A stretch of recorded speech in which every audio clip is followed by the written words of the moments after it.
25th, 2017. This is MMA Junkie Radio, and we are getting closer. Friday is our 2500 show. We're almost there. We're not phoning it in. We're still bringing you guys some powerhouse guests, and today's going to be a fun show. We have Joe Carr in studio. Campbell McLaren will join us in the second hour over the phone. Gorgeous George is here. Thank you. So do you want to chill right there? Coming up in a minute. I prefer my water thrown at me, but George just politely placed it down in front of me. How much time, Danny? What do you say? How much time? 40 seconds. Oh, okay. Man, I didn't get this, huh? Yeah. I didn't get this thing.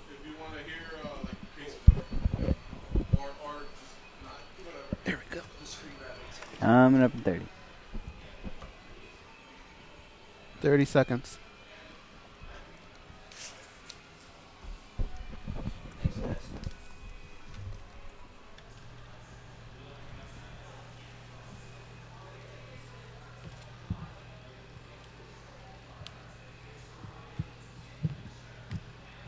All right, guys, coming up at 10. How come you never wish us a good show, Danny? Hope you have a great Zero show. shits, man. This is your captain speaking. We are making our descent into Las Vegas McCarran Airport. On behalf of our crew, we'd like to thank you for flying MMAjunkie Airlines. Now please fasten your seatbelts and put your tray tables in your upright position because the descent is going to be a little bit bumpy.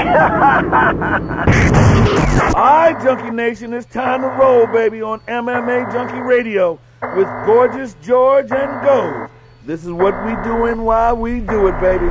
All night long, we rollin'! Yeah!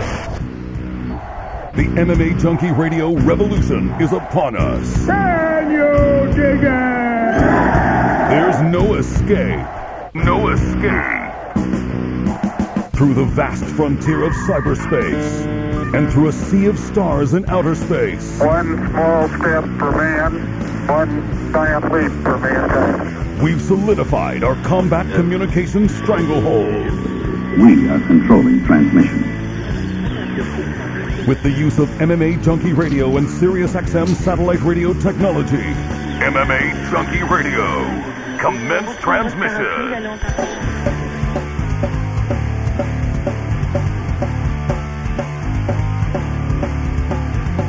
Live from MMAjunkie Radio HQ in the fight capital of the world, Las Vegas, Nevada. Here are your hosts, Gorgeous George and Go. From the fight capital of the world, inside the beautiful Mandalay Bay Racing Sportsbook, you are listening to the MMAjunkie Radio Show, the only show that matters. I'm your host, Gorgeous George. With me, as always, is the devious and dastardly Goes, our East co-host, back east, handling all the producing duties. It's Danny, of course, sitting to my right, hanging with UFC Senior Vice President of Global Business Strategy. It's Joe Carr. Hey. Hello. Thanks for having me on. How you doing? Good, good. How are you guys doing? Good. I was telling everybody one of the suits is going to be here. You're not wearing a suit, though. No. I got my Oh, the contender suit. Today, contender gear on. Tuesday's Tuesday night. contender. Oh, dude, I love it. It's been fun. Let's start off with just, I love that, man. Okay. That is money. And I guess, at first we were thinking, is it going to maybe replace Tough? But then obviously we're in between seasons of Tough, so I think it's a compliment to the Ultimate Fighter, because this thing for me is a home run, man. Yeah, I've been to the first two. It'll be interesting to see where it goes, because obviously Tough is a TV product for us with Fox. Right. And this was really about increasing our value proposition for Fight Pass. You know, we talk to fans over and over again, and they're like, we want more live fights on Fight Pass. And the reality is we're not going to just increase our event output from 40 events a year to 60 events a year overnight. And we thought, hey, this is a cool concept, in the Tough gym, completely different atmosphere. Right. Actually, it's been good with a crowd. It's actually been pretty cool, but it's definitely like a lot, grittier feel. And the fights have been unbelievable. Yeah. And I think the one thing that we did right was, it's not a win and you're in situation, right? Only one, most likely it'll be one person at most gets a contract every week. So it's not good enough just to win, right? So you're not going to get guys just kind of laying on each other, to squeak out a victory, right? So people are like going for broke, balls to the wall and got to go before Caesar and get the thumbs up or the thumbs down. Exactly, and I think that's why you've seen so many exciting fights through the first 2 weeks. And you hear the corners telling them that, like, you got to step it up. And that's a guy that's in control. He's winning the fight, but he knows who's sitting right there, and he knows who he has to impress. Yeah, not just the win. The finish would be nice. And then, of course, your finish, hopefully, that along with your body of work outdoes someone else. Because look at Boston Salmon. He didn't go to a finish, but he was fighting for the finish, and he was delivering. I mean, they put on an exciting fight. His partner, the kid from Team Alpha Male, what was his name? I don't remember his name, but he was. You're right, Faber's guy. I mean, he was undefeated, 8-0. I remember that. And so that was a good fight. But I love the product. We've had a great time. Last week, I think the fans took it to a new level.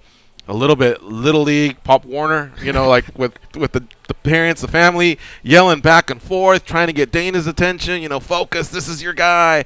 Well, it was awesome. You have to remember, like, we just launched this thing 2 weeks ago. It was the first time. It was almost like a pilot, like a test concept, and we're shooting it live, right?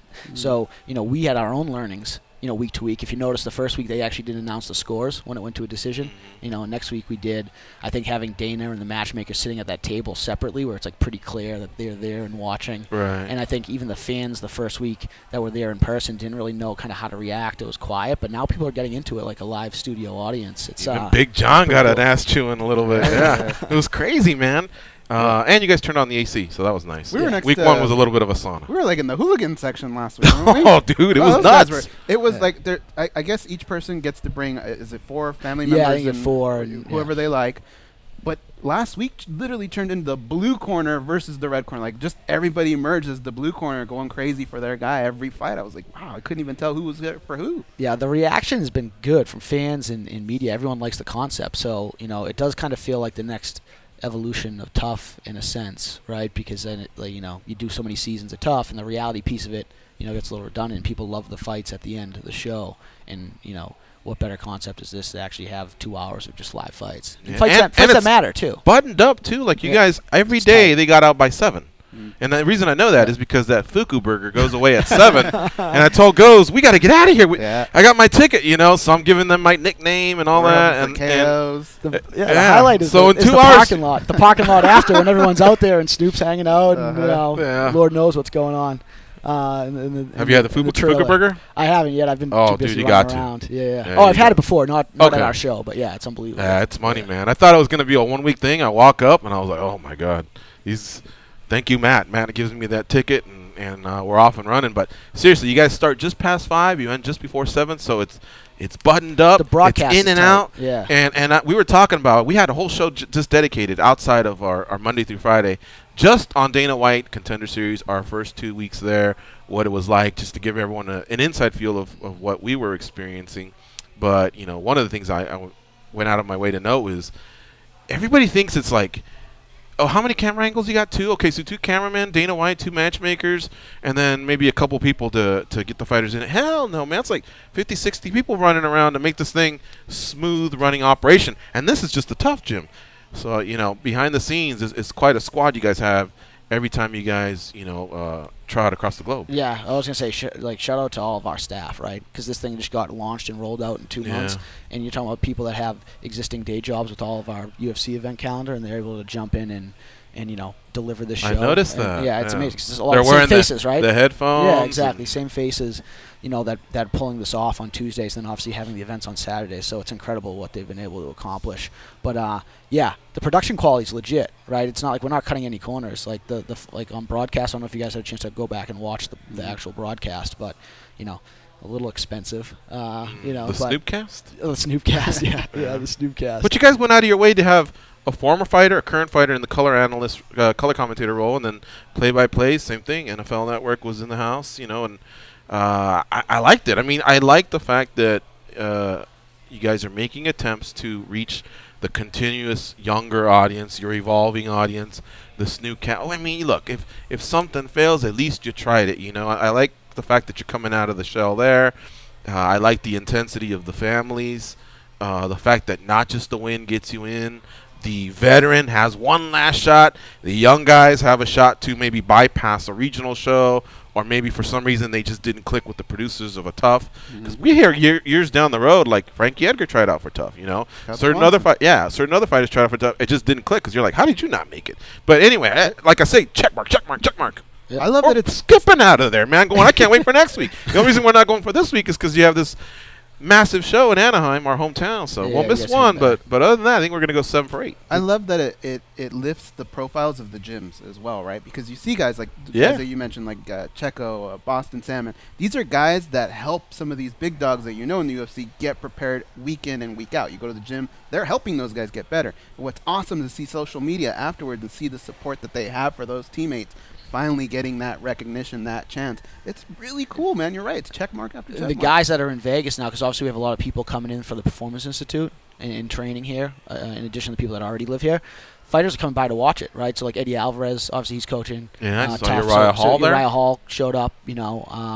Brad Tavares was Brad there. Tavares first week, I think. Yeah, so it's I mean, it's just a cool concept, and people love it. And Eddie, I think one of the guys that fought last week, he trains with. So Eddie was like almost coaching, you know, from the stands because it's so close. Everything's so close, right? So it's just cool, and you know, hopefully, you know, our challenge now, obviously, it's on Fight Pass. It's behind a paywall, and it's really just getting awareness out and letting our fans know that, hey, this is worth the monthly subscription. You get 4 of these a month. You know, basically 20 fights a month. So yeah.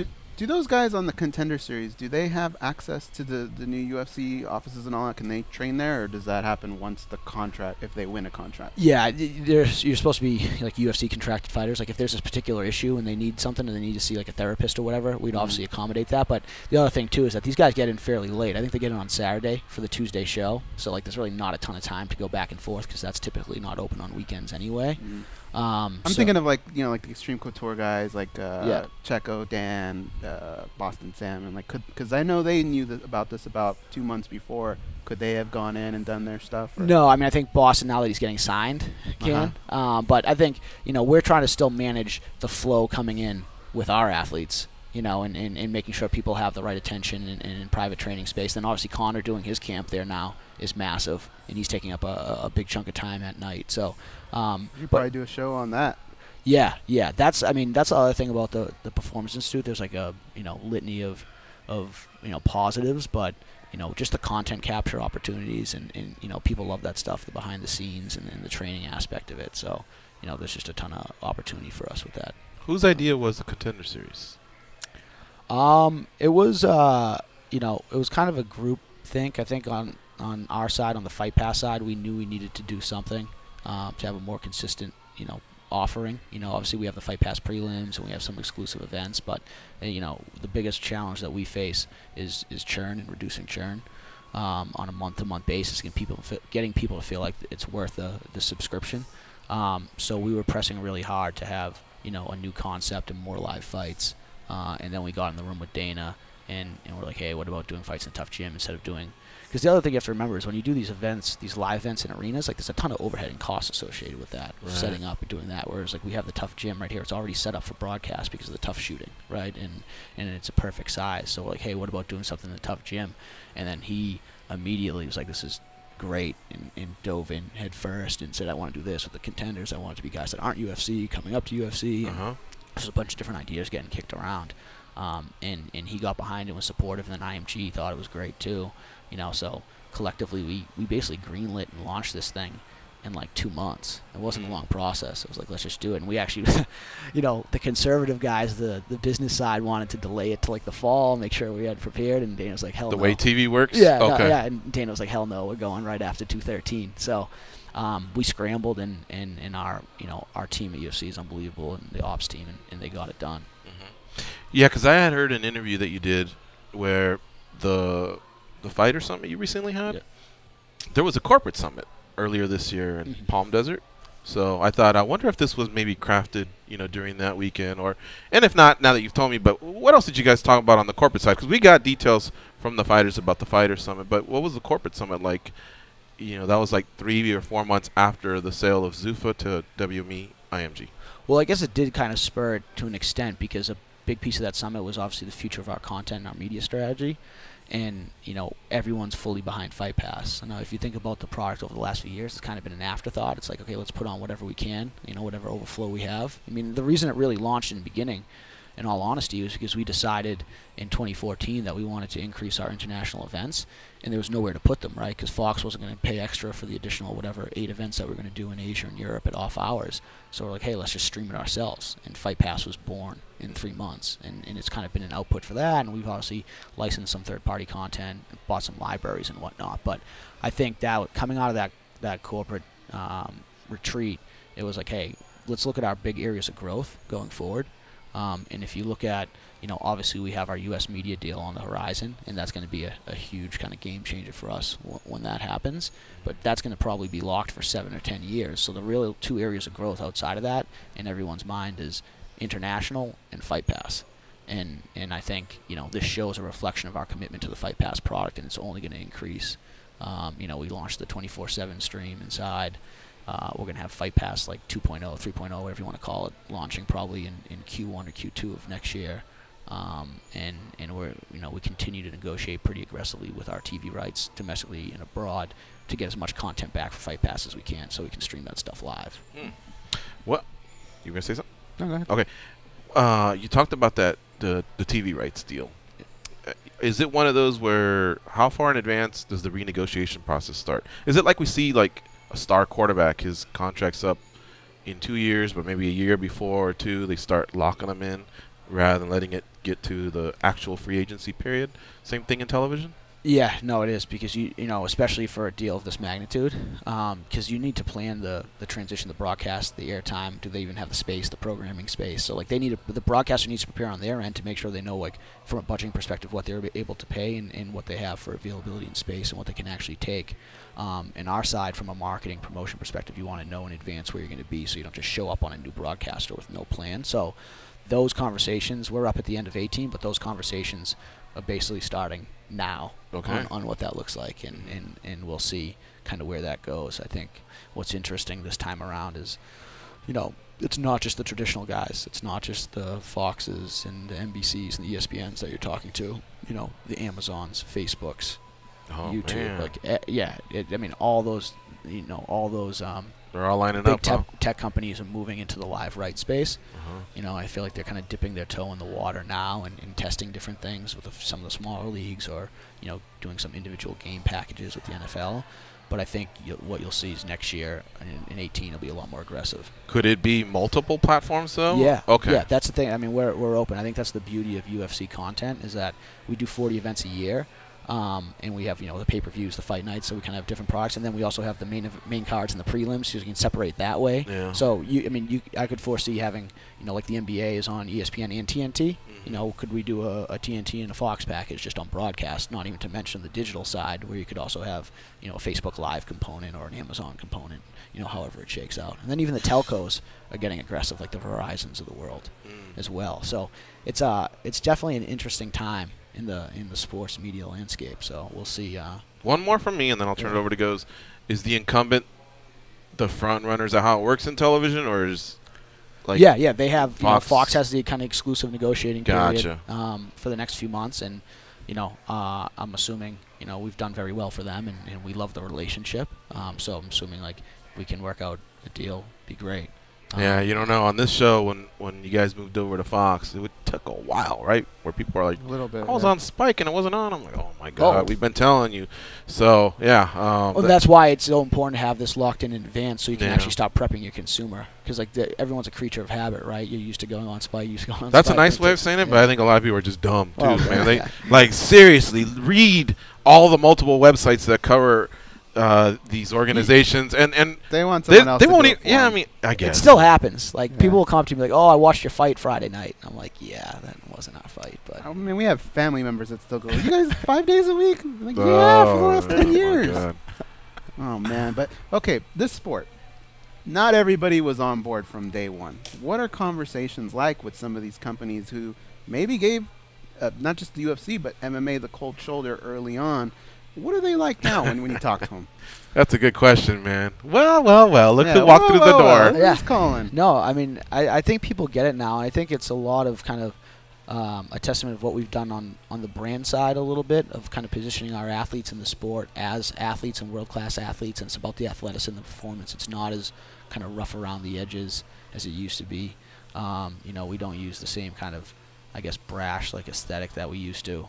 And I think at the end of the day, everyone's out to make money, right? And our content performs. So it's one of those things where, like, for a period of time, people could afford not to care or worry about it. But now, everyone senses an opportunity, especially where we resonate in the young male demographic, which is the most coveted demographic from a sponsorship perspective. So it's one of those things where, like, you don't have to like it, but you at least have to appreciate and recognize the power of it in the business opportunity. And that's kind of usually what happens, like, especially not necessarily on the media side, but on the sponsorship side, is that you'll get these younger, sponsorship executives are like, hey, I get it, I love it, I think it can do wonders for us, and then it goes all the way up to, like, the 60-year-old CMO who just really doesn't get it, right? And it's like, and that's the hurdle, trying to get that person over the line. Be like, why would I put my brand and associate it with fighting and violence? But at the end of the day, it's sport. I think that's the difference, right? It takes time to go from being, a spectacle and no rules and whatever, and to move past that stigma. And I feel like in the last 2 to 3 years, we've finally gotten past that stigma where it's no longer just,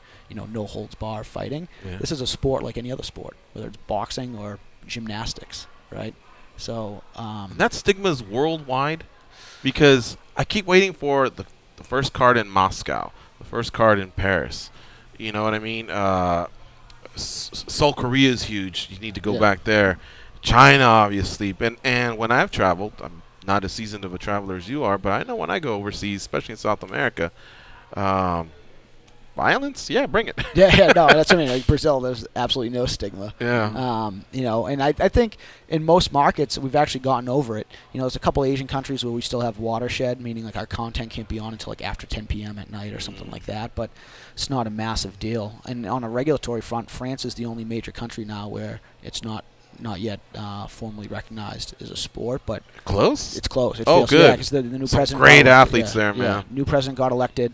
Put in a new sports minister who's trained in MMA, and is supposedly favorable on it. So we thought we were looking at a much longer timeline, and I think the hope is that we get this done pretty soon. And I'd love to be in Paris next year with an event if we can pull it off. No different Russia. I mean, there's no sensitivity in Russia and the CIS either, right? So that's only a matter of time, potentially next year as well. So we're continuing to grow, and I think it just depends market to market from a stigma perspective. But I feel like it's just coming down, because I think what the difference between MMA and a lot of these other sports, particularly American sports, is you're not going to walk around Asia and find a number of 6'9", 6'10" guys that are going to be playing in the NBA, right. Or 6'4", 240 guys that run 4.40s playing in the NFL, right? But I think everyone, when you go internationally, because of our weight classes from 125 to heavyweight, it fits every kind of body type and makeup. And I think a lot of these countries, particularly on the government side and in these federations, are like, hey, like, there's actually an opportunity for us to be competitive in this sport. Yeah. And that's more attractive than anything, especially when you think about us eventually trying to get in the Olympics. I think that's on the horizon too, whether it's 2024 or 2028. You it think takes so? time. Yeah. MMA? Yeah. I mean, we're in the process now. I think we have over 60 federations internationally in the process as you get recognized by Sport Accord, and then you go through the process of applying to the IOC. So hopefully the Sport Accord element happens in the next year or so. Wow. And then we're gonna go, because the other thing too with the Olympics is they're trying to get younger. Right? Think of all those sports. Think of the majority of those sports, like in who those appeal to. I haven't seen very many curling jerseys out there. No, that's why you see beach volleyball, surfing is going to be in the next Olympics. All these younger snowboarding, all these younger sports, because the fan base is dying out for the Olympics. So what better kind of new age sport is there than MMA? And all those other combat sports are already in the Olympics, so why not? And it could be different rules. I thought when Brazilian Jiu-Jitsu didn't make it to Rio, the same way Taekwondo made it in '88 to Seoul, and a few of the other martial arts correlated wherever they were going, I thought, okay, well, maybe we're just far away from that. Plus, the concept of amateur, pro. Not getting paid. Exactly. Like, what promotion's going to risk if they do pros, sending their best athletes? How quick is the turnaround? I mean, you could maybe just do a semifinal and a final. Because it's 3 weeks, so it just seemed like a lot of hurdles. Yeah, no, I mean, I think with the jiu-jitsu and the taekwondo case is that those are market specific, right? It's like, oh, we want to do jiu-jitsu in Brazil, we want to do taekwondo in Korea. I think we'd be looking at MMA because it appeals globally. It's not, necessarily specific to that country. Yeah. Though, if the Olympics are in LA in 2028, I think that helps our cause of getting it in. Obviously, being on American soil, but. But yeah, no, it definitely is a ways away, but that's our goal, and that's what we're committed to as a group, is trying to get that done, because I think that completely changes the landscape of the sport, because now you have governments investing in developing younger talent to compete at the amateur level in the Olympics, right? So they set up federations and they start investing in training and all that stuff, and that's how you see these sports really take off, right? When you look at like how competitive China or even Russia back in the day were in certain things, because they had a dedicated sports ministry solely focused on trying to win Olympic medals. Right. So, if we can get that ecosystem in place for MMA, I think the sky's the limit from a talent perspective globally. I've seen you speak on the Fighter Summit, the Corporate Summit. You travel worldwide. We constantly see that. Your title, global strategy. You've spoken on Fight Pass. But when you start your day off, I guess, what's the meat and potatoes of, your job? Yeah, so my job now effectively is it's kind of dual role. One's like the head of international, obviously. So that's that's There's no more regional directors. No, Okay. no. So that's kind of my real. You got the whole planet. Yeah, All right. and so it depends on the day. So today it actually got canceled, but like typically Tuesdays at 8 a.m. I have my call with the London office, right? And then Monday nights at 7 p.m. I have my call with the Asia office. So like that, and then I have the Brazil, and it goes on and on. So it's really kind of wrapping our arms around what's going on internationally, all of our international events, different media deals, athlete priorities and development in those markets.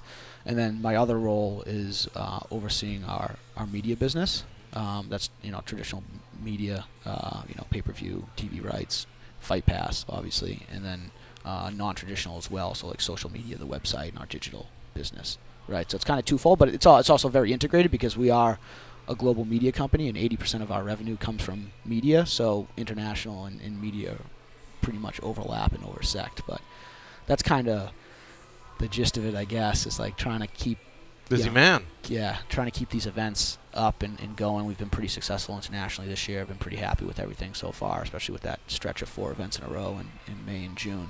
I can only imagine how much of a nightmare this thing and this thing is for you. Yeah. Email and text when you wake up in the morning. What's that like? Yeah, I mean, it's one of those things, because it's like the international cycle. Like you wake up with the 25 emails that are either overnight from Europe or Asia, and then when you go to bed, stuff starts coming in as well. But hey, it is what it is. If I didn't love the sport, then I wouldn't put up with it. But it's fun, and I think for us, especially my team internationally, all the people on the ground there, like they feel like they're breaking barriers, and we're going to markets for the first time. Like there's nothing more exciting than going to a country with an event for the first time and seeing the fan reaction and how crazy it is. Yeah. The first time in Scotland was one of the loudest crowds. The first time in Korea was wild. So that gets kind of excited. Philippines was nutty, great. Man. So next year, well. How about Melbourne, when they finally got in there? Because all of Australia, it was legal, but in Melbourne, you just couldn't do it within a cage. You guys could have done a presentation in the ring, but that's obviously not you guys. But then you finally did a stadium show. Wow, 50 and that made such thousand. a difference, for our Australian business, and we're going to do the same thing in Perth. So Western Australia, same thing. Just stadium happened. show? It just no, not a stadium show, but they just reversed the octagon ban in Western Australia. Oh, they had it too. Yeah, it was the last one. So that got reversed, I think, in May, and we're going to be going the first quarter of next year to an event in Perth, and we're actually debating whether to bring a big pay-per-view down as well there, kind of like Melbourne. And I mean, it won't be a stadium because they don't have a covered stadium like Etihad, but bringing a big pay-per-view back to Australia with, it helps with Whitaker now in the mix too, and seeing how that plays out. So it could be great for that market. Let's take a break. You're listening to MMA Junkie Radio on SiriusXM Rush 93. We have in studio here the Senior VP of Global Business Strategy. His name's Joe Carr, and we'll be back. We'll take some calls, 866-522-2846 when we come back. Oh yeah.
They pat down TSA agents because they don't know where those people have been. And because they can. They are Gorgeous George and Goes. And this is MMA Junkie Radio. Thursday afternoon at 3 Eastern, NFL's Radio's 13th annual training camp tour kicks off with the Dallas Cowboys. Boo. They couldn't get an NFL team? Join Alex Marvez and Gil Brandt for exclusive interviews with your favorite Cowboys players and coaches. Like Dak Prescott. Late there, Danny? Yeah, Danny, where were you? The hall? And Jason Garrett. The only place for 24/7 coverage of the NFL is Sirius XM NFL Radio Channel 88 on your phone and with the Sirius XM app. That Sirius XM app also houses the MMA Junkie Radio show, uploaded within minutes of the show's closing every day. And it's an HD quality, commercial-free, so definitely check it out. Who's your team, Joe? 16-0 Pats, baby. Yeah? No, that's going to happen this year. I guess he's got scoreboard. Can't say too much over here. I'm not the biggest Cowboys fan, so I had to boo them. Goes likes the Redskins. I'm a 49ers guy, so I'm really piping down over here. I'm a little spoiled since 2001. So. Yeah, 5 titles, right? What? Yeah. Since 2000. Yeah. 2 close calls, too. I went to the last 3. Or you've been Did you really? Since 2001, the last 3. Like most Pats. What? Yeah. No, I went to the last 3, so I was lucky to be at Seattle and Atlanta. Oh, the interception? Yeah. Okay. I was in that end zone. I was like in the corner of that end zone. Like that was. And it's. Did you think your goose is cooked? Well, it's one of those things like just it's handed the Skittles and he's gonna pile in. And it was it. Like we were looking. I was with like 3 of my buddies who we'd been to like the last couple, and you know, if you remember there was obviously the David Tyree catch in the first Giants Super Bowl, but then there was also the crazy Mario Manningham catch along the sidelines. Yeah. So when in Seattle, when there was the catch, I forget who it was, when like he fell and hit his leg and then he caught it at like the 15-yard line, we just looked at each other and like, this just like isn't meant to be. Like they're cursed. Something must have happened back then or whatever. Like there's no way. But it's tough when you're watching it live and you don't hear the broadcast because you can't really see what's going. Like you can't really hear what's going on. Right. And they're on the 1-yard line. Like, all right, they're just gonna run it in with Marshawn. Like we're done. Like we're screwed. You must have felt deflated. Yeah. And we were just like had our head down, and then they throw it and he picks it, and I'm like, and there's like kind of like a scrum in the end zone because they're on the ground. You can't really tell. I'm like, I think he picked it, and then we just went nuts. And we were in the Seattle section too because we got our tickets from like NFC people, so I think like they kind of separated like half and half. So we were just like all Seattle fans, and we were just like going nuts, and people just. And then you were there last year when you were down almost 4 touchdowns. Yeah. Wow. Yeah. I have one buddy next to me who's like, he's like, they score 30 points, we win. I'm like, dude, they're like down 28-3. Like, yeah, great.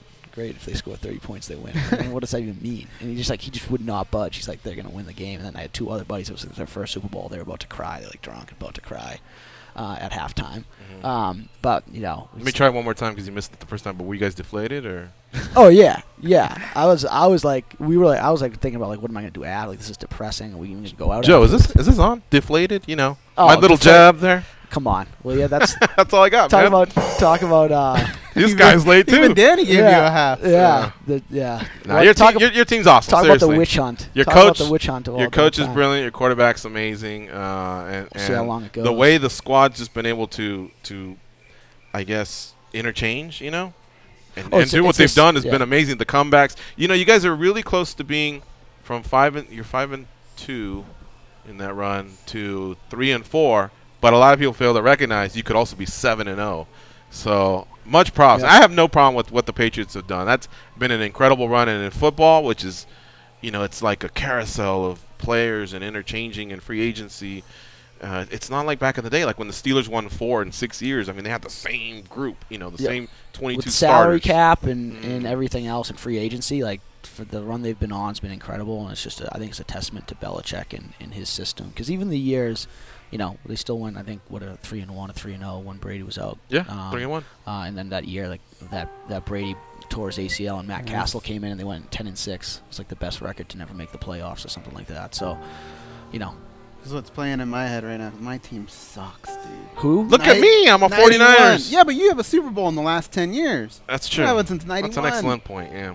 Let's talk to our friend Hal, who's in Greece. What's up, Hal? How you doing? Boys. How you doing? Am I echoing? No. Oh, good. Yeah. Hey, JC, man. Thanks for that. The fight pass has been saving me here in Greece, man. Because I can watch whenever I want, and got the Contender Series. I was a hardcore boxing fan before MMA, and I used to remember watching Tuesday night fights, man. Now you give me 5. Guys like Kurt Holobaugh, you know what I mean? Boston Salmon is tremendous, man. So that's awesome. I appreciate it. And Dana was adamant about having it on Tuesday nights, too, because that's what he remembered, too, Tuesday night fights. And that was kind of the hook. And because we talked about different like days of the week. Jorge Paez. Yeah. And And Tuesday Night Titans. If anyone's a pro wrestling fan, that's when McMahon was geeky and he had Lord Alfred Hayes. This is when I was younger. But they used to do it. People would look forward to Tuesday nights for pro wrestling, Tuesday nights for boxing. Tuesday night's a great night because was that Wednesday? At the time there was no Thursday night football, so you had Monday night football, and then you had to wait till the weekend. So these guys got you right there. But continue, Hal. Yeah, I mean, how long you been doing global marketing? I've been with the UFC for 5 years now, just over 5 years, and been kind of running international for the last few. Well, cheers to you, brothers, because of you got guys like Marlon Vera, Chito Vera, probably the best human interest story in MMA. That guy was like a teenager and said his dream was to be in the UFC. And he went and got it and bettered himself. And he just keeps winning. 2-1, 3-1 underdog every time. And he's fighting for his daughter and all that. And that's also, I think, a credit to the job you guys have done there to reach us globally. I mean, tremendous, the way the sport has grown overall. Oh, thanks, man. I appreciate that. And that's it. That actually is one of the most, I guess, rewarding aspects of the job, is seeing a lot of these people, particularly international, that come up from tough backgrounds and tough beginnings and make it and pursue their dreams. You know, I feel like as Americans we're spoiled at times and kind of don't see how the rest of the world lives, but we have the benefit of traveling around and seeing how difficult it is for a lot of these nations. That's how you grow as a person, seeing all that stuff. Yeah. So when you hear stories like that with him, and obviously a ton of the Brazilians that I'm pretty close with, it's incredible. To piggyback off what he's saying, Vera's from Ecuador, our mom's from Peru. You guys got a few very talented Peruvian fighters. Even some were like the fathers from Cuba and the moms from Peru. Yeah. Barzola. Masvidal's case, Barzola's Peruvian-born. Even Florian back in the day, parents born in Peru. So my question is, when are you guys going to Peru? or more Latin America, I guess. And thank you, Hal, for the call. Thanks, Hal. That's number one priority next year internationally for me is, we've obviously been successful in Brazil. We've had some success in Mexico. But now that we have this new deal with Fox Latin America and we're in like 28 million homes, the first event we had, I think UFC 211 on Fox Sports Latin America, was the first time ever we trended in social media in Argentina, Chile, and Peru. Nice. Right? So, like, you can tell it's growing. We have talent down there now. So I think Peru's on the radar, but I think we'll be in Chile and Argentina first. And my hope is that potentially we do both of those next year. So then maybe Peru in 2019, if it makes sense. It always comes down to venues and what's available. That's the challenge for us in some of these kind of developing markets, is that a lot of these places don't have kind of world-class venues, and it's not insurmountable. It's just like it's more of a headache than anything. But I think we're not far. That's my goal is how we actually grow this thing through the rest of Latin America, not just Brazil and Mexico. That'll be good news for our next caller, Marco from Waco, via Chile. What's up, Marco? Marco from Waco. Hey, Joe. Total global fucking domination. Hey, so I am so glad that you mentioned Chile and Argentina. We just got Santiago Ponzinibbio, murking Gary Nelson out there in Scotland. And in a couple of weeks, you got Diego Rivas, fighting in Mexico, undefeated Chilean fighter. And also, I'm happy for those news, man. I mean, get behind those South American fighters because, they can bring you, brother. We are violent. Yeah. That's the big thing is having these guys competing at a high level, too. So, like, if you're able to headline a fight with Ponzinibbio in his home country, like, that's the best case scenario, right? So it's important these guys keep winning and we keep developing talent. But that's the game plan. It's just like Ireland, too, or even the Philippines with Pacquiao, Ireland with McGregor. I'm telling you, if one of these superstars comes out of those countries, the whole country rallies. Gustafsson in Sweden. Every market where we've been successful, like growing kind of overnight, if you will, it's been because of a local talent, local hero. Even look at the Koreans now. Look at all those guys competing at a high Koreans level. have outstanding athletes. Look at the medal counts. Anytime Korea comes strong, they have a tremendous history in boxing as well. But going back to Peru, when I was little and I'd travel back there, for some reason we just had an awesome female volleyball team, the indoor, and the whole country would stay up and watch them in the Olympics or whatever. And as of late, they had a great female boxing champion. She's now retired. But it's amazing how the country can get behind an athlete. Kind of got Valentina now, right? Valentina, yeah. Anything outside of soccer is refreshing. They'll still back soccer till the next 1,000 years, whatever. But it's just refreshing. So that's great news to hear about Argentina and Chile. And if the following years prove, that's great. But I know you're going to be well received for sure. Continue, Marco. Sorry to hijack your call. Yeah, one last thing, bro. I asked the guys yesterday, but you might have a better answer for me. We usually get the prelims for the big pay-per-view events on FS1, FS2, or FX. What the hell happened that we're getting in on FFX this weekend, man? I mean, Jason Knight, Ricardo Lamas is an outstanding freaking fight, and I don't know who you picked up on Fox, but they're buried it on FXX. I was scratching my head. Is this part of their negotiation tactic? What the hell is going on here? Explain that to me, Joe. No, I'll let you guys. Yeah. Thank you, Marco. Hey, man, I know it's frustrating for fans. That's one of the challenges we have. You talking about Marco's accent or what's happening with FXX? That's a challenge for the listeners. Okay. No, it's it's one of those things where we'd like to be on the same place every single time. It obviously makes it easier for our fans to find us. But the reality is Fox has a ton of programming on Fox Sports 1 and even Fox Sports 2. I think there's a conflict on Fox Sports 1 why we had to move, and I think FXX has better distribution than Fox Sports 2, so it's a better platform for us. It's more TV homes. We preferably be on FX, but I'm sure they had a conflict as well. So it just happens once in a while. It's not ideal. Maybe in our next negotiation in a contract we can't get bumped, or we take precedence over other sports or whatever programming they have. But once in a while, it's the other one was a movie. NASCAR, and then the other one was a movie. Yeah. Yeah. So yeah. That baseball one, I think they can move, and then that baseball game that sometimes overlaps and makes you switch to 618. We have DirecTV. Yeah. Same thing. Yeah, it's a contractual thing. I think MLB has in their contract that they can't be bumped. Make sure you guys flex on that next contract on that one. Hey, it's definitely in the notes. Yeah, because when I have my little Jack Russell Terrier here and like my nachos over here, I don't want to put him down and the food and then get the remote. I mean, just want it on one channel. So you got the pizza down too. Exactly. Yeah. All right. So we're running out of time here. We got to take one last commercial, and Joe's going to make his exit. But I have to ask you one more time.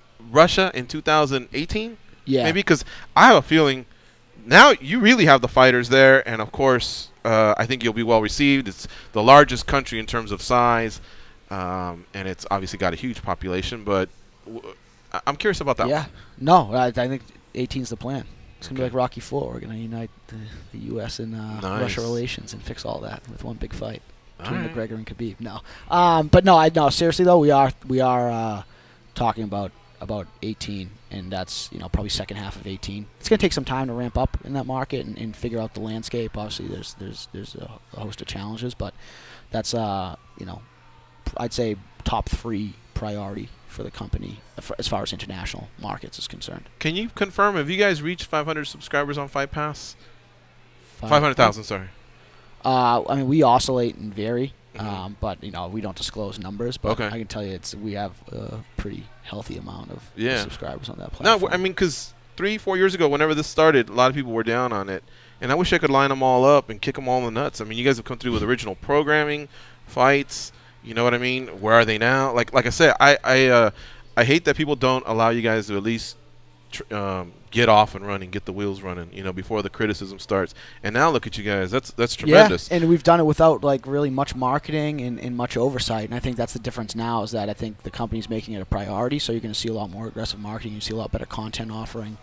We're doing our best. The rights are actually better internationally than the U.S. A lot of people can watch the fights live on Fight Pass internationally because we have simulcast rights with our broadcasters. The Fox deal is fairly restrictive in the U.S., but all these other markets, it's not bad, or it's like a 48-hour delay or something like that, which isn't that big a deal for pay-per-views, right? To go back and watch 48 hours later. So, is that what you guys prefer? Now you don't have to split it with the satellite and the cables company when it comes to the pay-per-view, or no, it's the pay-per-view on delay. Well, it's not pay-per-view in these international markets, right? Because pay-per-view only really exists in the U.S., Canada, and Australia. Yeah, everything else is just on broadcast.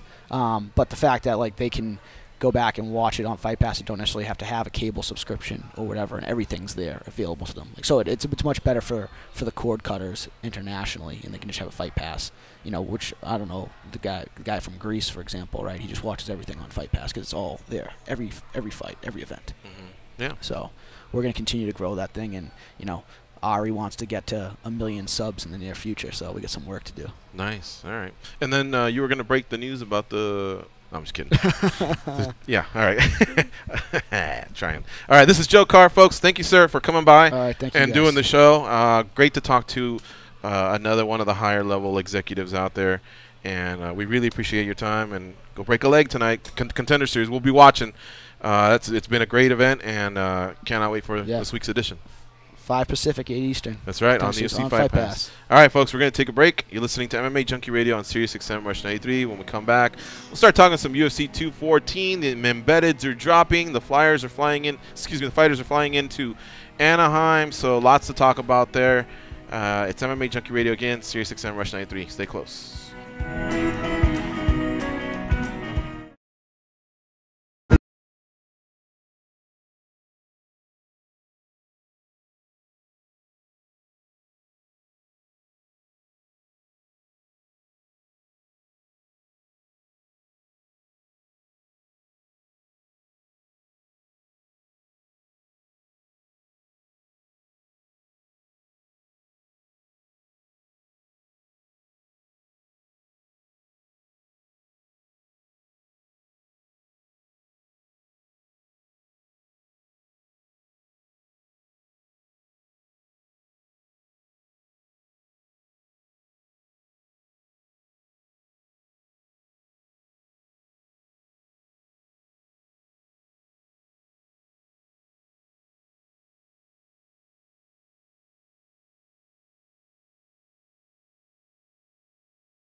Scotty doesn't know that Fiona and me. Carr, compassion, common sense. These guys have none of that. You listen to them, so you're no better. I am awesome, though. They are Gorgeous George and Goes. All right, folks. Big thanks again to Matt for helping us get Joe Carr. He's the UFC Senior Vice President of Global Strategy. Although I'm hearing his new title might be VP of International and Content. Either way, very cool guy, right? Goes very open about a lot of... I think he'll be back and do maybe a longer stint next time, right? Because we had tons of questions still to get to. Yeah, and I thought we were firing off pretty quick. I mean, we kind of got past the pleasantries and maybe joked a little bit about the Pats, but, you know, the big but that's what they get. Sport's coming, you know, football season's coming, so it's always nice to know who's who and what's what, and that, you know, that followed the promotional thing we did there, the live read of football and everything that's going on there, that kickoff.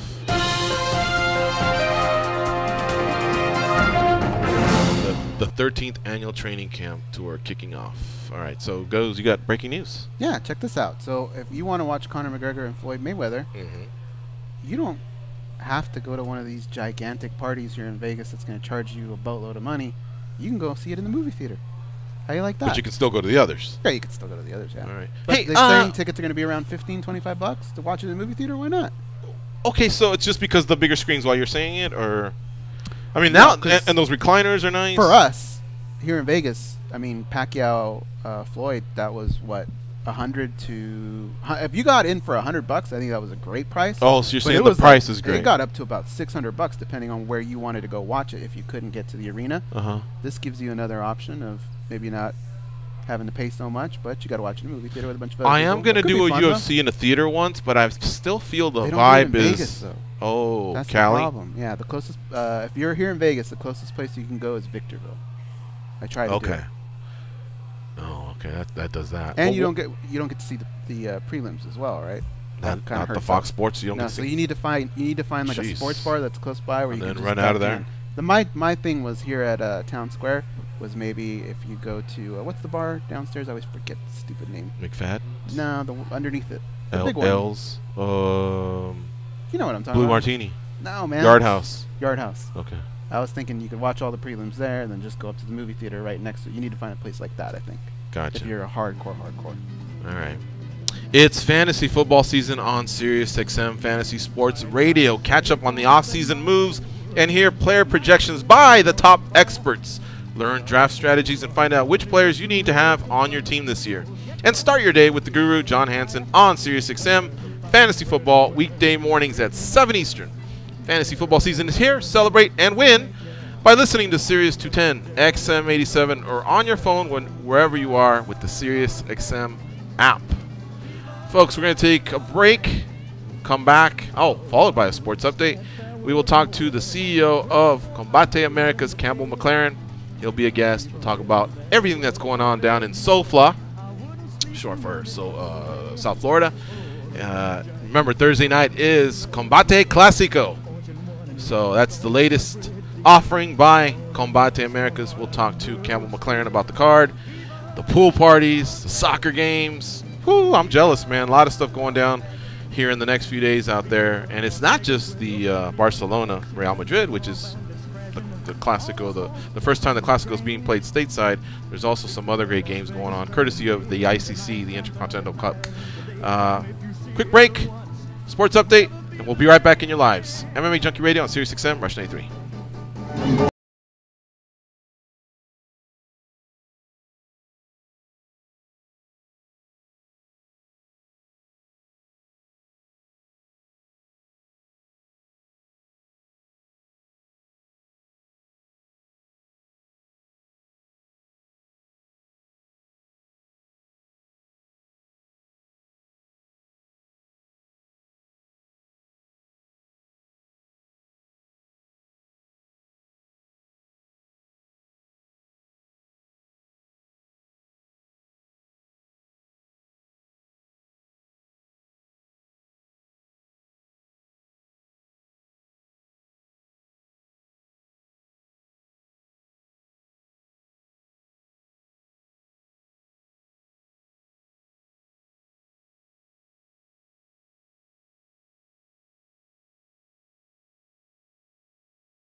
That girl singing.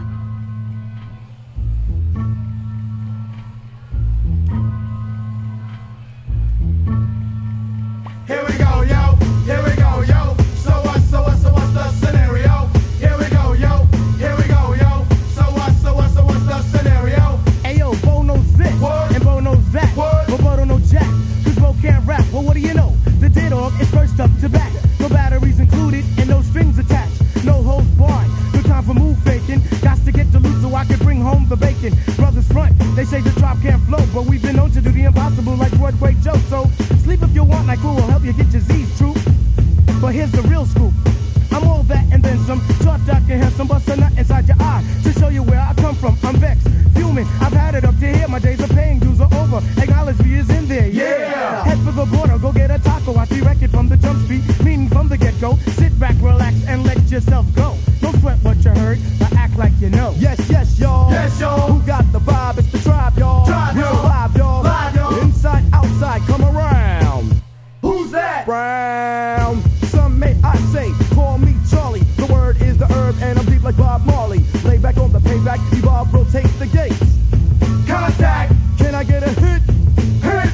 Boom, bit with a brother named Tip, and we're ready to flip. East Coast stomping, ripping and romping.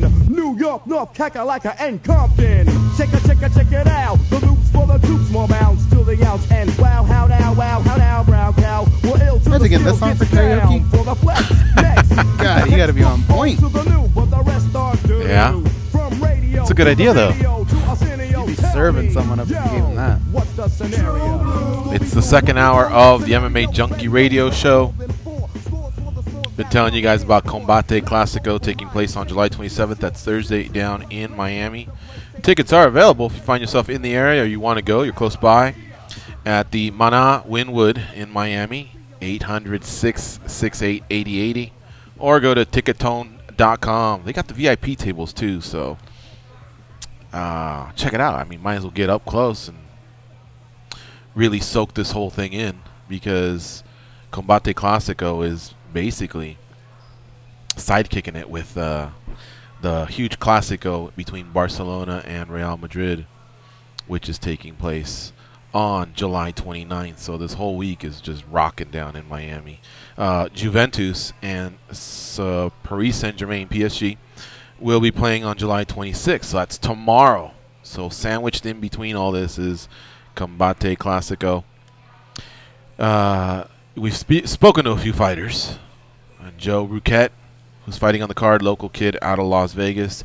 Kira Batar is also on the card, speaking of Las Vegas. And then Ricardo El Gallero Palacios, also fighting on the card, versus Chris Avila, former UFC veteran. We've called fights for Combate, and I'm telling you, man, the Latinos that they've been able to recruit and make a part of their organization, they put it out there. They really do. So you can expect a lot of action. Anytime I've tuned in the past, I've had a great time. And Goz and I will be live tweeting throughout the event and doing a fight companion for the last 3 fights of that main card. So won't you join us on Thursday at 6 p.m. Eastern, 3 p.m. Pacific on ESPN 3. That's online worldwide, or go to the ESPN app.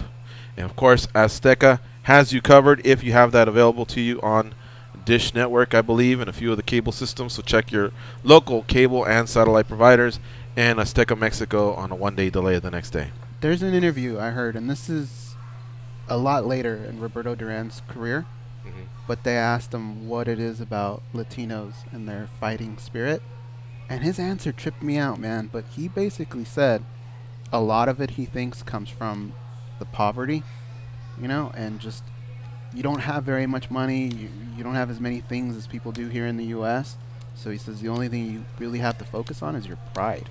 He goes, that's what means the most to you, and he goes, I think that's why Latin fighters fight so hard, because that's what's on the line for them, is their pride. It's a good way of making sense of, I guess, what I've always wondered but thought I knew the answer of. He put it into words. Yeah. What I've noticed, I remember when... Hey, you're white. Is that true?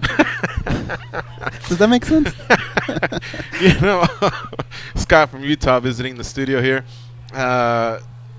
this is silly, but when I was younger, and I would go from the United States to Peru, and our uncles were a little younger. They were kind of like in the university, young adult ages, like 20 to 30. Oh, so like 20 to 30. And so I was the little guy. Obviously I had a lot of bragging rights because the U.S., we'd have a high medal count if it was the Olympics. Always had a hot representative in Miss USA. And then like the worldwide sports, we were pretty good at everything except soccer. Still to this day, honestly, I thought we would have been better by now. We got a little bit more street cred now, though. Well, quarterfinals in the World Cup, that's the best we can do. I mean, I guess we're making it, but come on. You and I could get a team together and qualify. But anyway, so the one time they would hit me back is when those women I was telling you about, when they would win and do well, or Peru would advance in a soccer tournament. But it was pride. It was pride about these big countries just think they can push us around type thing, Mm-hmm. And I would think that goes for not just Latin America, but Central America, maybe Mexico as well, maybe Canada. I mean, the U.S. can be a little bit of a bully at times. And feels good, though, doesn't it? It does. But, so, yeah, I mean, there is a lot of pride, man. You're putting it all out there. Every fight for everybody is Super Bowl. They don't know anything about taking your foot off the gas pedal, cruising to a win. No, nothing like that. You got a chance, if you were born with the gifts, fighting, any other forms of athleticism, you're putting them on display. It's not a business for you over there. It's pride. It's national pride. It's city pride or whatever. Over here, I think the athletes grow up that way, but then way sooner than international athletes, it's a business, and they're their own businesses. We're obnoxious here. And now it's so ridiculous. Like just look at Lonzo Ball. We're gonna have to put up with him. And frankly, he seems like a good kid. But LeVar Ball with the shoes and the brand, and don't anybody draft him. He's going to whatever. I think it's gonna work out for us because from what I've seen, homeboy can ball for sure. And he wants to be a Laker. So how can you, as a Laker fan, how do you not want someone who wants to be a part of it? But Jesus, at high school this is happening. Remember I was telling you too that they're holding back kids. 15-year-olds are now starting varsity quarterbacks as freshmen when they would normally be sophomores, I guess. And why? Because they'll get to college and be more seasoned. That's and crazy. Then they get to college and play the 1 year that they need to and get themselves ready for them. How about McCaffrey from Stanford? Great player. He didn't even want to play in the bowl game because he didn't want to risk injury. Like and of course he cited cases, and of course in the history stuff of sports stuff's happened, but Jesus, there's got to be lines that are drawn. Your university took care of you. They gave you your scholarship. Play it till the end, man. Yeah. Would you have liked it at the end if they said, well, football season's over, so we're going to need you to pay for this last semester if you want to graduate? Like, come on, man. It's the last game. Yeah, that's a good point. Anyway, hopefully you all enjoyed the interview there we had with Joe Carr. We had been trying to reel him in for a while, but like you can tell, he's a worldwide traveler. He's in Scotland. He was in New York, if I'm not mistaken. I know down in Australia recently. So tracking him down was tough, but we ran into him at the Tough Gin on Tuesday. He was just getting back from Scotland. Him and Paul Felder both had to basically work on a Sunday in Glasgow, Scotland, and then travel to the United States, lose 8 hours, by the way, and then be ready to function here. A little tougher for Paul because he had to fight and then be the color commentator, and not to diminish, of course, what Joe's contributions are, but you know what I mean, physically, I guess. They both went through a lot, but finally, he agreed to come by, so we had a good time with him, and we fired off some questions. We had a lot more, and hopefully we'll have him back. Tonight, Dana White Contender Series. Dana White Tuesday Night Contender Series is on at 8 p.m. Eastern, 5 p.m. Pacific. Check it out. If you've missed the first couple weeks, you blew it. But there's still 6 weeks left, and well, not really. They're though. fighting their hearts out there. I mean, if you missed it, you might not even know the results. Like, you could probably still go on and watch that thing. First 2 weeks. Yeah, I suppose. It's not like every fight was front page. No, news, yeah, I right? suppose so you're right. You could probably go back. That's and 2 still live watch. events It's worth a waiting for watch. you. Yeah, try the Snoopcast. Try the Snoopcast. You know, pour yourself a drink. You know, hang back or roll one, whatever, and watch along and have a good time. The UFC, you know, trying to like expand their horizons a little bit, just give everybody a different feel from what you're used to seeing on a Saturday night or a Sunday afternoon, or you know what I mean. I like Snoop. It was actually pretty funny. Yeah, and I'll tell you what, you know, some new stars were kind of boring. I'm really on that Sean O'Malley guy. He's all right. Yeah, he's good. He was so poised and young, and is, you know, not intimidated one bit, because that Armenian was, I mean, he was hardcore. You know what I mean? It looked like he was about to get initiated into a gang by a gang leader. Instead, he turned it around. He walked out the leader of the gang. That was really, really intense atmosphere there. It was 5 people that were cheering for the Armenian, but one guy in particular was just really loud, really intense. He got everybody into it, so I got to give him that. He kind of told us before it started that he was going to be that guy, right? Yes. He said, "Hey, am I all right sitting here? I don't want to get in anybody's way because I kind of get into these fights." Yeah. So that was enough for me to give him a pass, but you're right. That guy was, he was really intense. And then the guy next to him was he's probably got a tattoo that just says "Blue Corner Por Vida" right somewhere. Oh, that guy. He didn't care who it was. He was coming after corner. He was coming after Big John at the end. Even the corners were telling him, like, "Hey, pipe down." And I'll tell you this much too. Not to disrespect that guy or anybody, but Big John don't give a fuck. No. You can say what you want. And that guy looked like, I mean, he was giving corner instructions. He was talking about the sport, so he looked like he was a seasoned guy. Probably been involved in the sport for some time.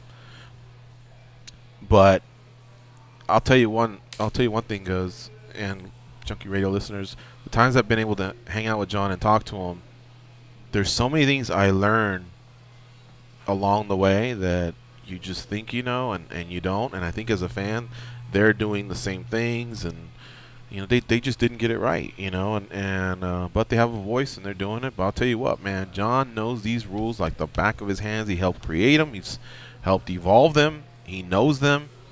The other refs check in with him quite frequently, and they're constantly working, and he's really out there calling it as best as he can. And watch John, watch his eyes.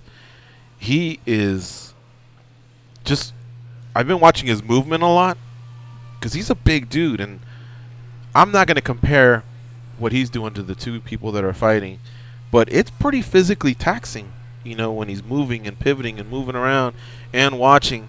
And he's usually watched, especially if someone's hurt, he's concentrating, he's focusing on that guy, but he's just got laser beam type focus.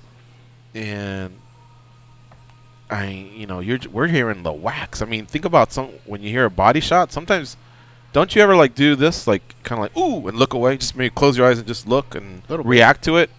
You know what I mean? And he's right there seeing it all, and teeth are flying and blood splattering and whatever. But there can't be I have worse a lot than of saw on the job, right? I have a lot of respect for what these guys do, and I think MMA fans, you just need to trust these guys and respect these guys a little bit more. All right. This is a dude that's been doing this since UFC 1. Well, technically 2, I guess, but he's been around a long time. He's seen a lot of stuff. Yeah. Oh, go ahead. I feel like when you, I like what you said about talking to Big John, and I love talking to him, and you do learn a lot of stuff. But it is kind of like talking to the principal, because, yeah, you're going to learn some stuff, but you're probably going to get fucked up a little bit along the way. Because he'll put you on blast, and he just doesn't answer your question like he's the Wizard of Oz or anything like that. He's going to ask you questions back. Yeah. So you can't really mouth off. You got to make sure whatever you're going to ask him, you better have your helmet on and your sword. This is going to come right back at you. But when it's all said and done, that's how you learn. It's like talking to a football coach. Yeah. He's done it here and then privately, and he has you on your toes. And what I was going to say was, a couple times a year, he has these judging and reffing seminars. And if you look at the presentation he has on social media and via his website, he's telling you obviously the cost, the location, what to expect, what to wear, this, that, whatever. But even before you start, there is extensive homework that he wants.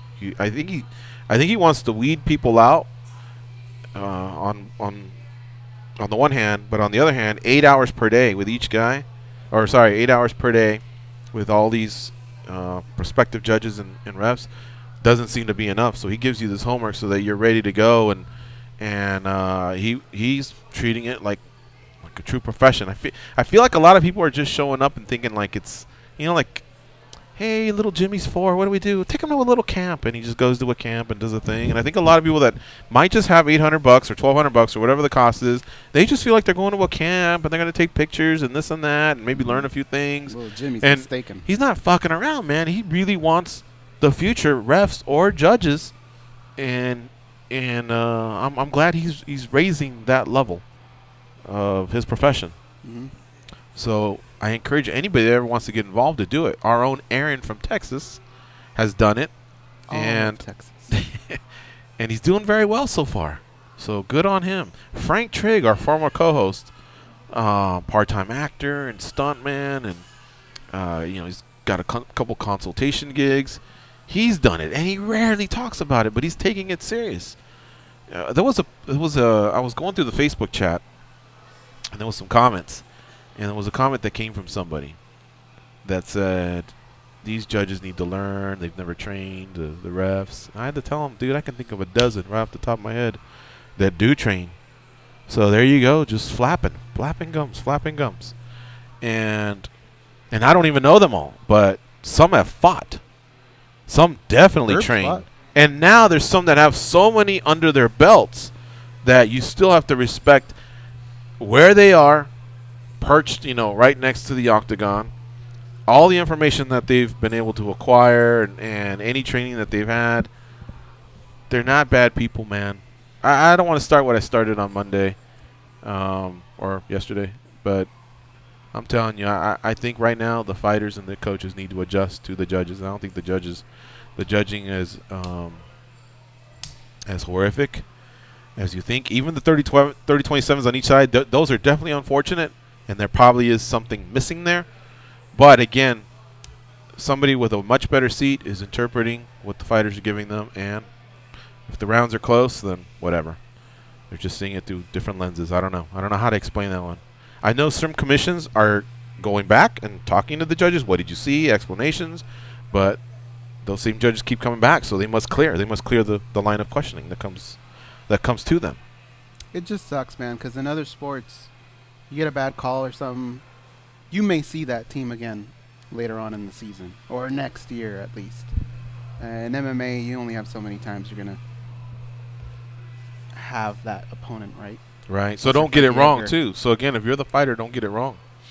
Go out there and do what the judges are asking. Or at least what we've been saying for the longest time. Convincingly win the round. Give the data to the judges that you wanted to win that round, that round's yours, that there's no doubt. It goes, how many times have we watched fights and we go, 10-9 Diego. I mean, and you just give me this firm look like, yeah, like we don't have to go on Twitter to see what everyone else is thinking. And when we do, it's convincing. 10-9 Diego or whoever, or Gil, or, it should be that way.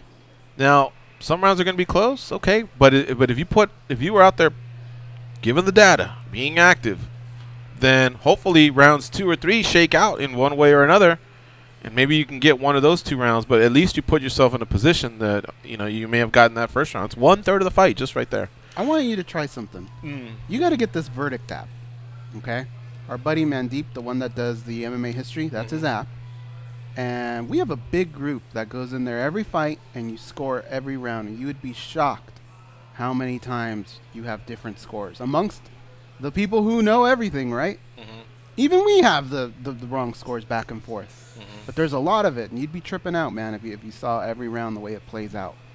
And you do it for every fight or just the big ones? Or yeah, every big card.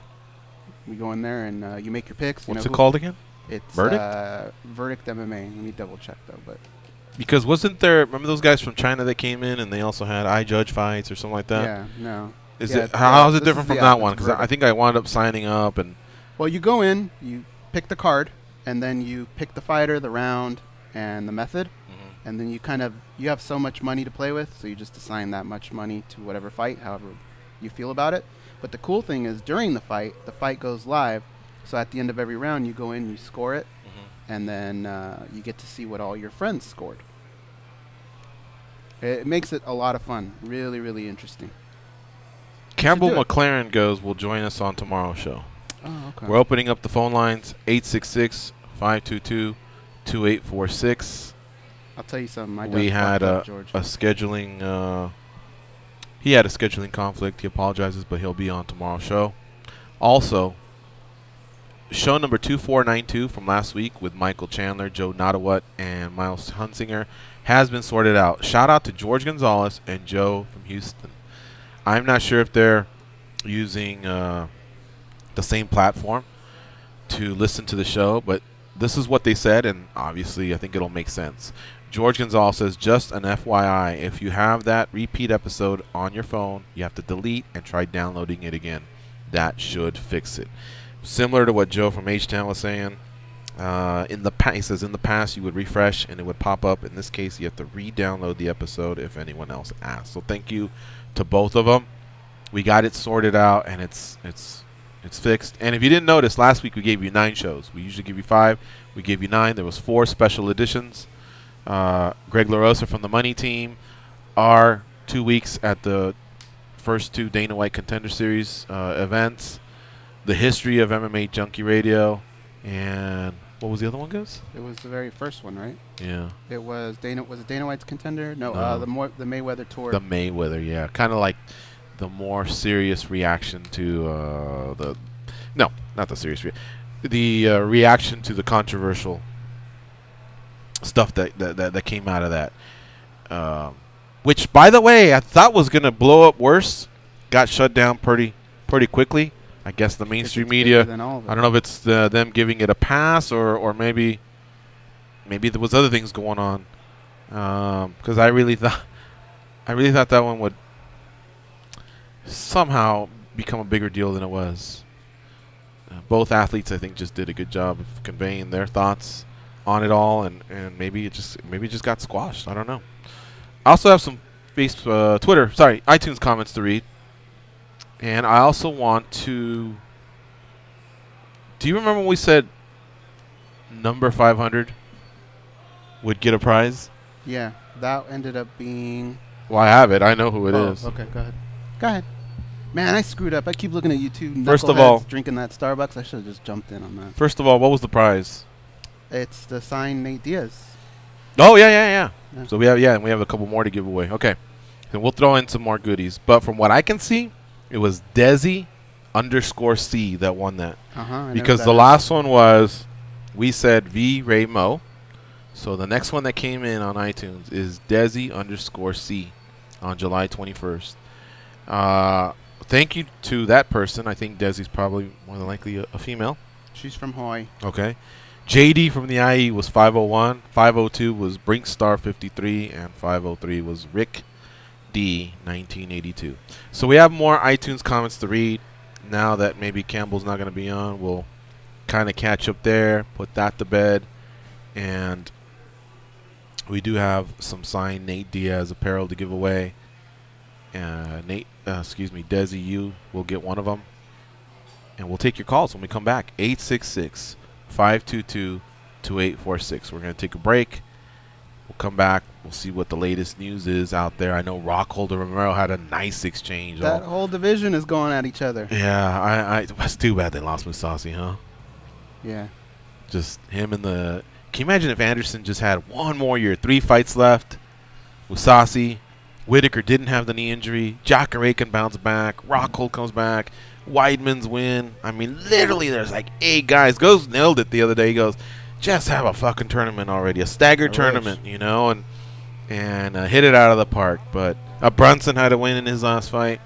A lot of studs at 185. All right, so we'll talk about all this news and these iTunes comments and everything else when we come back after this break. MMA Junkie Radio on Sirius XM, Rush 93. I find myself a new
to link into the MMA Junkie Radio Network, hit us up on Twitter.com at MMA Junkie Radio.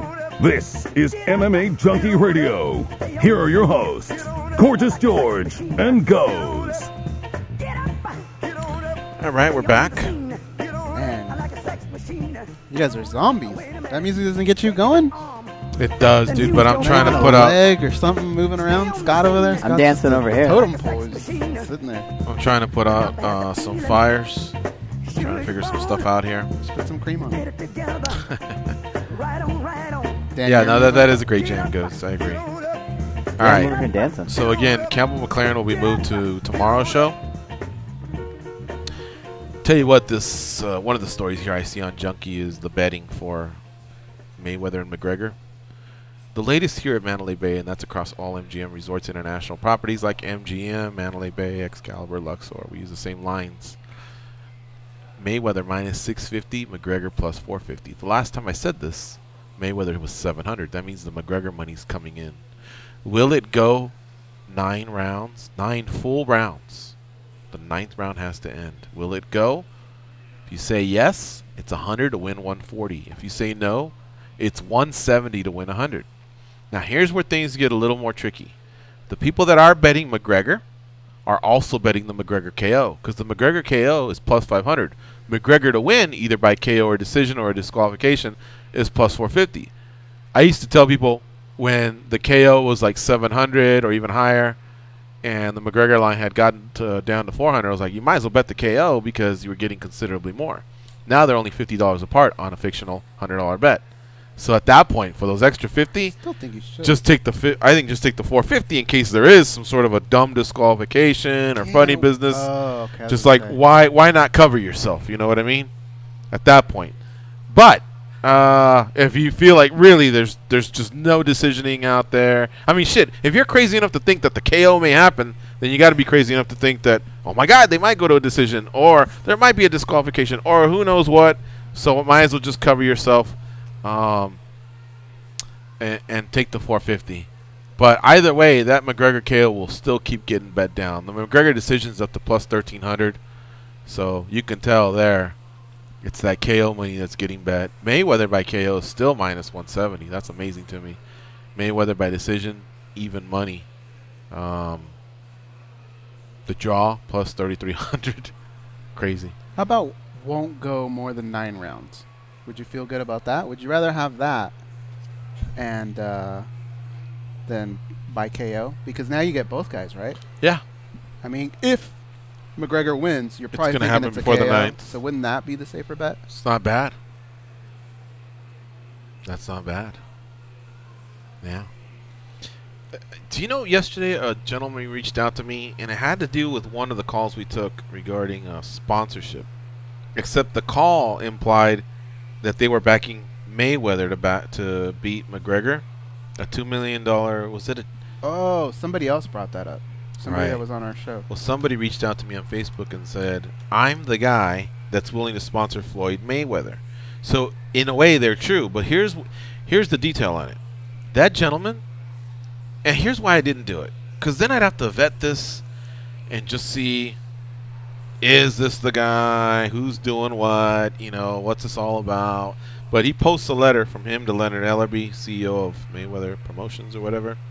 He says, I would like to pay Floyd Mayweather $1 million per shoe. So he is sponsoring Floyd. But the reason is because he thinks Conor McGregor is going to knock him out. So when Floyd's laying on his back, the sponsorship will be on Floyd's shoe. You see what I'm saying? Mm-hmm. I think the caller had said it had something to do with Floyd knocking McGregor out. But regardless.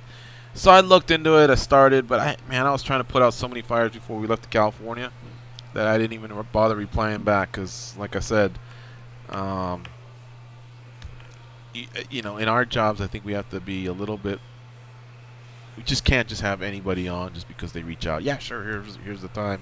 And then figure it out. Because next thing you know, it could be some nut job. We also had a doctor that had to do with the whole Matt Hughes situation. And I believe that one for sure. I think that lead came from Steven Morocco. But I just want to make sure who's who, who's what, who's working on Who's not just trying to get cheap publicity? You know what I mean? What are that See, same Big guy? John supposedly got beat up at a Costco. I mean, you see what I'm saying? That's how much you have to sift through all that trash sometimes.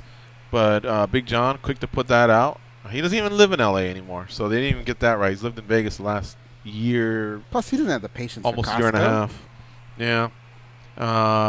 And so, they said Big John got beat up. They posted a picture of the guy that Big John got some shots in, but eventually he was laid out, blah, blah, blah. I knew when I was reading it, I go, you just don't know how much time you're wasting, before you really get to the end of it all. But What would you do if sponsor guy said, look, didn't work out with Floyd.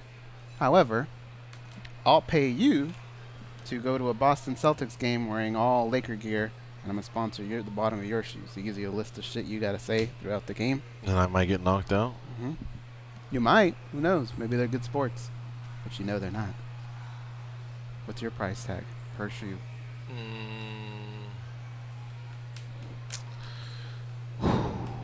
I think you need about $100,000 a shoe.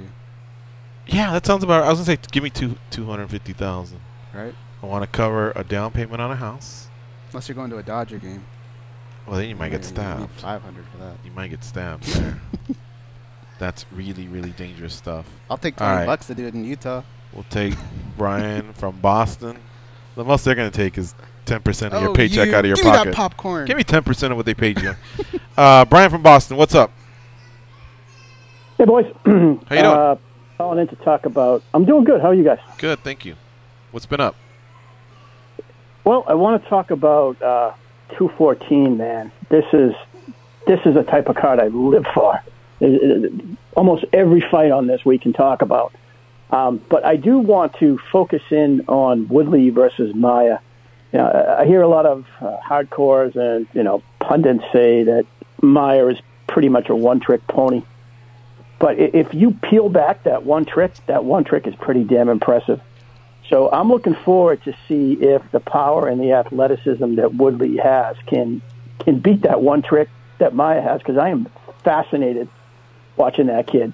Because once he decided to give up on the hands and just do what he does best, just watching him and anaconda people and python him and get hold of him, I could watch that crap all day. Ryan LaFleur's a wrestler. He out-wrestled him.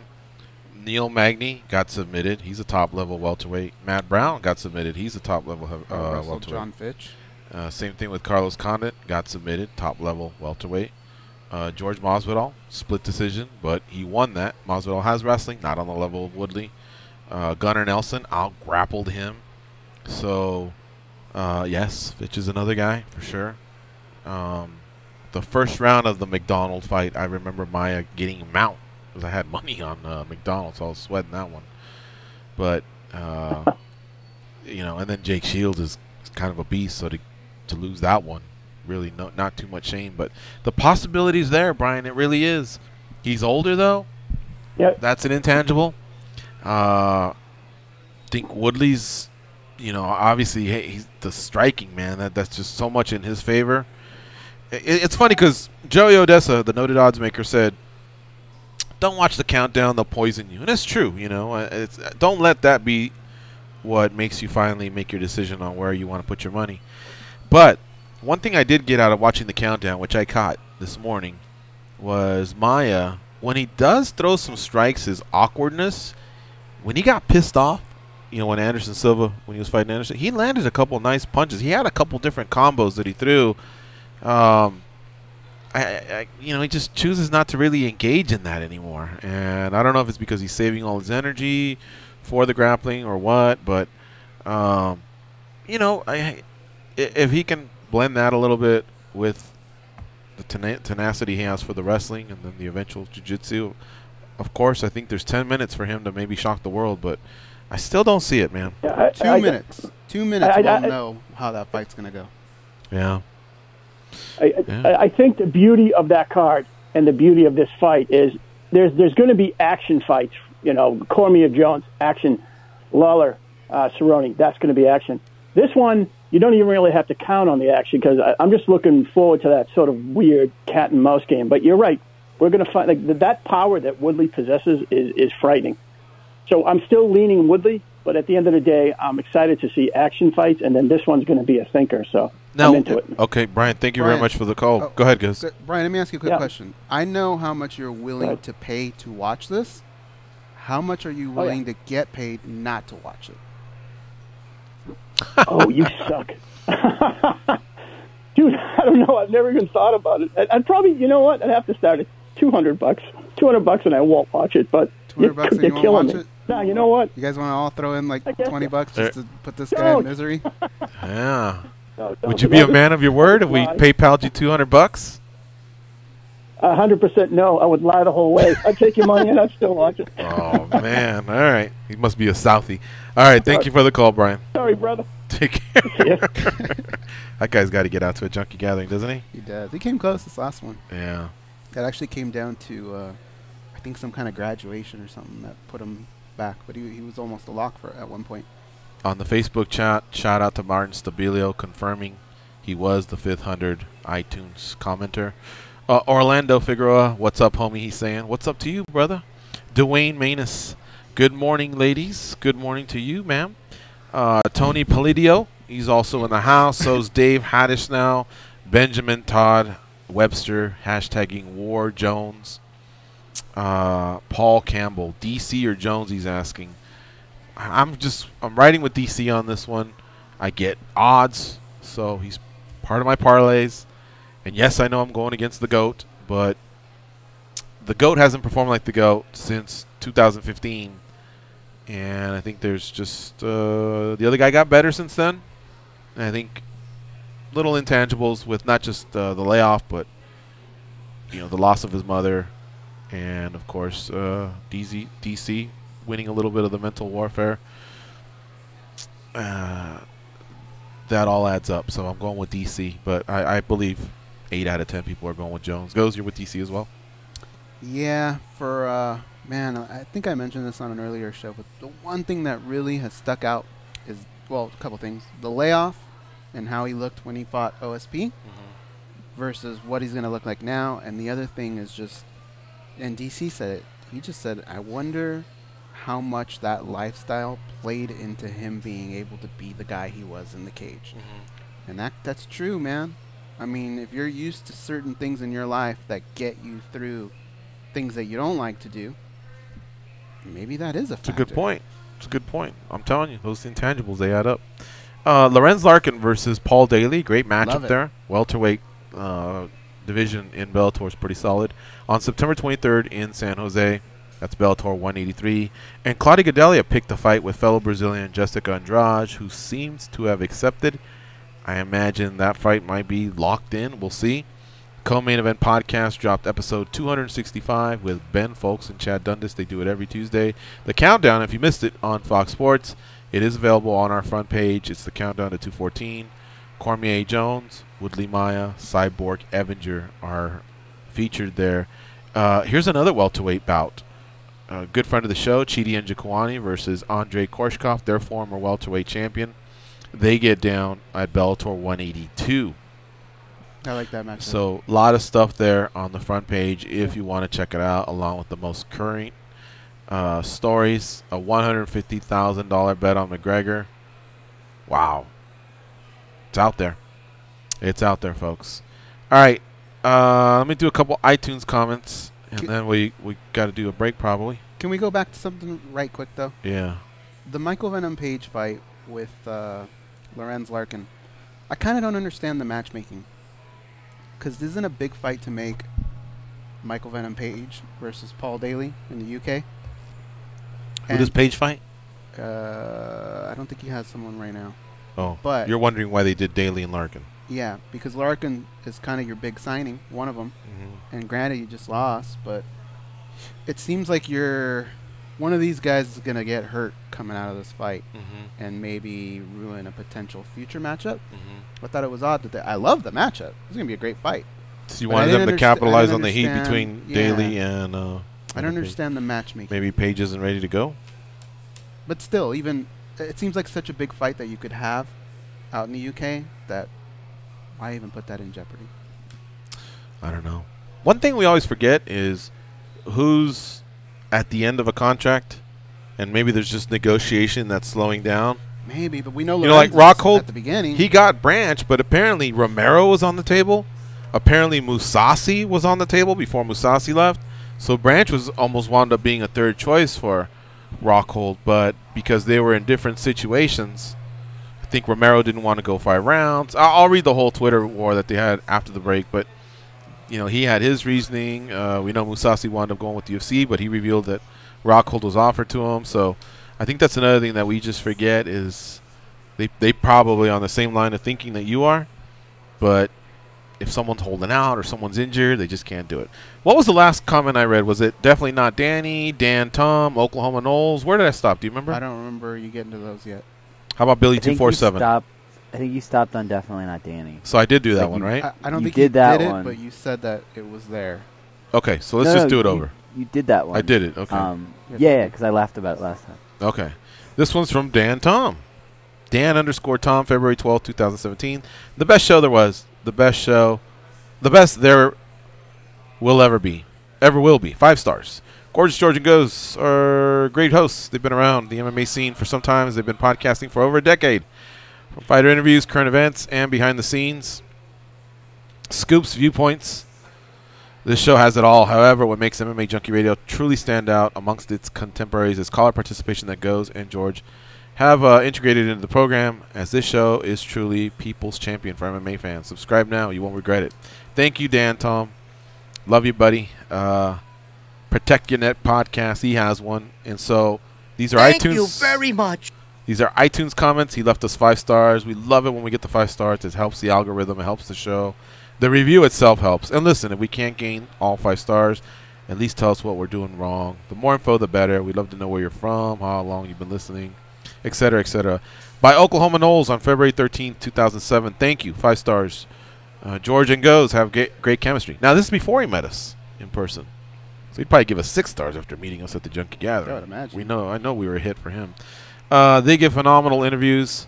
Not your run-of-the-mill interviews regarding weight cuts, training camps, and thoughts on upcoming opponents. They get fighters and coaches to open up about who they actually are in the real world. That helped me identify with some guests. I was always a big team sports guy and just a casual combat sports fan.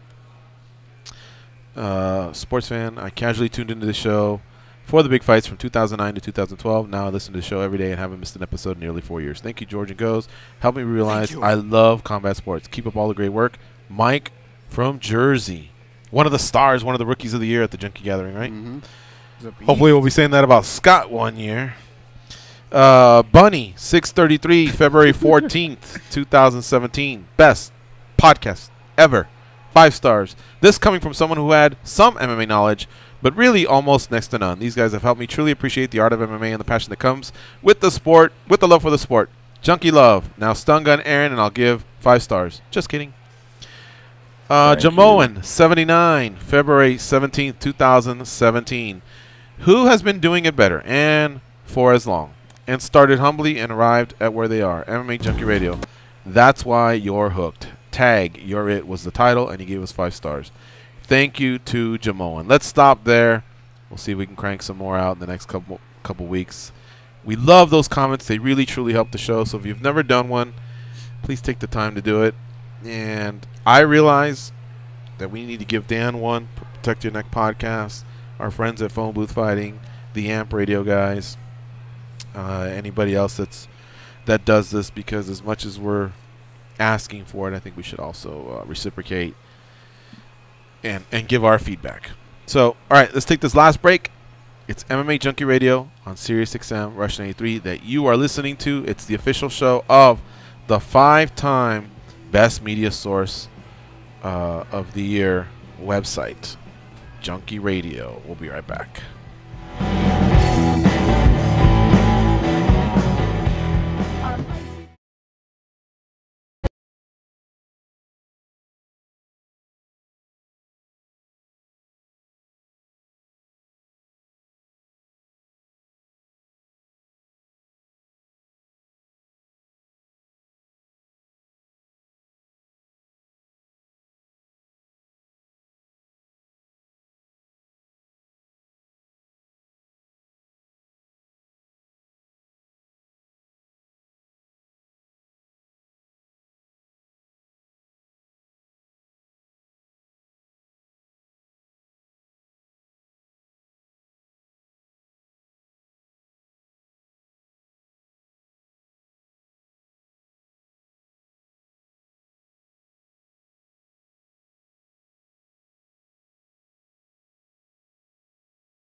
Yeah, you. Can you please tap that rather large fellow on the shoulder and tell him it's time for more MMA Junkie Radio with Gorgeous George and Goes? Thank you.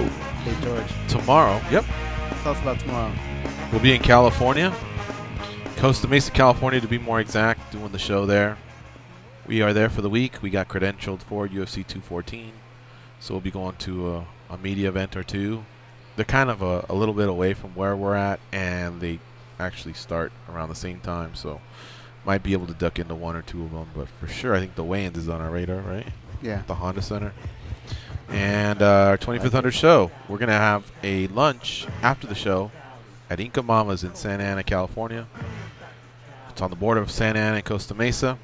And it's a Peruvian restaurant off of Bristol, Bristol, and Sunflower, Sunflower. Inca Mama's, Inka. Inca Mama's is what it's called. We'll be there about 1 p.m., between 1 and 1:30, and it's Peruvian cuisine, and I think you guys will like it. We'll all get to hang out. Everybody's welcome to stop by. Now, Goes, you were going to say something. Well, I was just going to say, we can't talk about what we were talking about during the break, but those two girls, imagine them telling the story to other people, going, yeah, we were going to smash, and on top of everything, we gave him an envelope with $5,000 for him to go shopping, and he still said no. Yeah. Danny. That'd be they might actually take their lives. Like, why are we on this planet? They're going to be pissed off. They're going to go, what else can we do? Yeah. We thought just coming in going, hey, you want a bone was good enough. Without the 5,000. But they even gave you $5,000. Danny wanted no part of it. But how about that loyalty from Danny? You got to give it up. Here's what went down between Luke Rockhold and Yoel Romero. It was pretty funny. People's Champ on Twitter, so that's Yoel Romero MMA. So, at Luke Rockhold didn't want to fight me. At Bisping, you're up. Hashtag see you soon, boy. Luke Rockhold responds, you're the pussy that didn't want to fight 5 rounds. September 16th was offered. The People's Champ, Yoel Romero, fires back. Remember when you were champion and you said no to fight me? That was 5 rounds. Remember the last time you took the easy fight?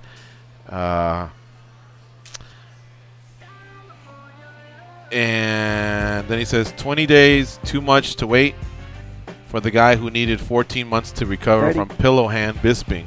He throws Bisping in there. Luke Rockhold says, remember your last fight when you broke the lowest pay-per-view record and didn't make a dime. I took the money fight, which was Weidman.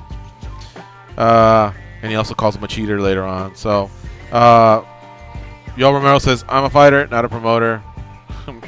You, actor, model, maybe husband, whatever. Anyway, we're out here, folks. Hopefully you enjoyed the show. See you tomorrow. Go out there and be champions.